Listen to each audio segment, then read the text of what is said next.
Nếu Tần Thủy Hoàng sống thêm 10 năm nữa, liệu Hạng Vũ và Lưu Bang có còn cơ hội? Tần Thủy Hoàng sinh năm 247 trước công nguyên và mất năm 221 trước công nguyên, là nhà chính trị, chiến lược và cải cách kiệt xuất thời Trung Quốc cổ đại. Trong thời gian trị vì của mình, ông đã tiêu diệt 6 nước và thống nhất Trung Quốc, trở thành vị quân chủ đầu tiên xưng đế ở Trung Quốc cổ đại. Dưới thời trị vì của vua Tần Thủy Hoàng, sức mạnh quân sự của Tần đã đạt đến đỉnh cao. Những điểm sau đây có thể phản ánh sức mạnh của quân Tần lúc bấy giờ. 1. Tiêu chuẩn hóa vũ khí. Khi hầu hết mọi nơi vẫn còn rất sơ khai và thiếu hiểu biết, người dân nước Tần đã sở hữu ngành công nghiệp chế tạo vũ khí mạnh nhất thời đại đó với lối tư duy và trí tuệ độc đáo, có khả năng sản xuất hàng loạt vũ khí chất lượng cao theo tiêu chuẩn thống nhất. 2. Nỏ thần. Không thể không kể đến những chiếc nỏ có khả năng nhắm và bắn vô cùng chính xác. Chiếc nỏ uy lực của nhà Tần là thứ vũ khí lợi hại giúp đội quân này bất khả chiến bại. 3. Kỵ binh. Kỵ binh của Tần cũng rất hùng mạnh. Tại trận Trường Bình, kỵ binh nỏ của Tần đã cắt đứt đường vận chuyển lương của Triệu, liên tục quấy nhiễu quân Triệu, tiêu hao ý chí đạo quân này. 4. Hậu cần. Đế chế Tần đã xây dựng các dự án bảo tồn nước quy mô lớn như Đu Giang Yển, kênh đào Trịnh Quốc, kênh Linh Cừ. Các dự án thủy lợi này có thể cung cấp hỗ trợ hậu cần đáng tin cậy cho quân Tần. Ngoài ra, Tần Chí Đảo cũng được xây dựng từ thời Tần Thủy Hoàng, cho phép quân Tần cơ động nhanh chóng và hỗ trợ hậu cần thuận lợi hơn. 5. Hệ thống công binh. Hệ thống công binh là nguồn sức mạnh để quân Tần tiến lên không chút do dự, đồng thời cũng là con đường tắt tốt nhất cho các cuộc phản công cấp cơ sở, khiến quân Tần ngày càng hùng mạnh. Tuy nhiên, một đội quân bất khả chiến bại trong tay vua Tần từng mê hoặc vô số người. Chỉ trong 3 năm sau cái chết của Tần Thủy Hoàng, nó đã sụp đổ cùng với đế quốc Đại Tần. Vậy thì, nếu Tần Thủy Hoàng sống thêm 10 năm nữa, Hạng Vũ có còn cơ hội tiêu diệt nhà Tần? Và liệu Lưu Bang có còn cơ hội lập nên nhà Hán? Đầu tiên chúng ta hãy xem nhà Tần đã bị tiêu diệt như thế nào.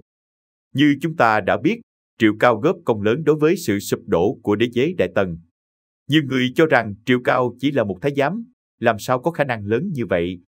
Trên thực tế, Triệu Cao mặc dù là một hoàng quan nhưng ông đã phục vụ hoàng đế Tần Thủy Hoàng trong một thời gian dài. Ông ta là người thân cận nhất với vua và là sứ giả của ngài. Nói cách khác, nhìn thấy Triệu Cao giống như nhìn thấy hoàng đế, và lời nói của ông ta cũng giống như ý nguyện của tiên đế. Vì vậy, địa vị của Triệu Cao trong nhà Tần thực sự không nên coi thường, và cùng với sự ủng hộ của thừa tướng Lý Tư, ông ta nắm không ít quyền lực trong tay. Vì vậy, sau khi Tần Thủy Hoàng qua đời, Triệu Cao và Lý Tư đã âm mưu giả mạo sắc phong và ép thành công con trai cả của Tần Thủy Hoàng tự sát. Sau đó kiểm soát triều đình, cuối cùng lập Hoài Hải, con trai út của tiên đế lên làm vua. Khi Tần Thủy Hoàng còn sống, tài năng của Lý Tư có thể được coi là một hình tượng xuyên thời đại. Tiếc rằng sau cái chết của Thiên Hoàng, Lý Tư thông minh, uyên thâm một thời lại kết thân với Triệu Cao, cuối cùng bị Triệu Cao giết chết. Triệu Cao khiến nhà Tần ngày một đi xuống. Cuối cùng, đế quốc Tần hùng mạnh bị Hạng Vũ tiêu diệt. Sau đó Lưu Bang tiêu diệt Hạng Vũ và lập nên nhà Hán. Vậy nếu Tần Thủy Hoàng sống thêm 10 năm nữa, Hạng Vũ có thể tiêu diệt nước Tần và Lưu Bang có thể lập nên nhà Hán hay không? Câu trả lời có thể là không. Nếu Tần Thủy Hoàng sống thêm 10 năm nữa, nước Tần sẽ không sụp đổ nhanh chóng và Lưu Bang sẽ không có cơ hội. Hạng Vũ dù vô cùng dũng cảm cũng không thể thành lập một đội quân quy mô lớn để chống lại nước Tần. Có lẽ ông sẽ sớm bị quét sạch từ khi mới chớm nở. Trước hết, nếu Tần Thủy Hoàng sống thêm 10 năm, Thái tử Phi sẽ thuận lợi lớn lên. Thứ hai, tướng quân Mạnh Thiên sẽ không chết oan. Cuối cùng, Triệu Cao, Lý Tư sẽ không dám làm phản. Theo cách này, Trần Thắng và Ngô Quảng sẽ không có cơ hội, còn Lưu Bang và Hạng Vũ cũng sẽ không được lưu lại trong lịch sử ngàn đời. Video của chúng tôi đến đây là kết thúc.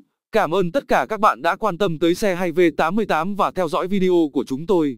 Đừng quên like, share và đăng ký kênh nhé. Đặc biệt đừng quên bật chuông để theo dõi những video nhanh nhất. Một lần nữa xin cảm ơn tất cả các bạn.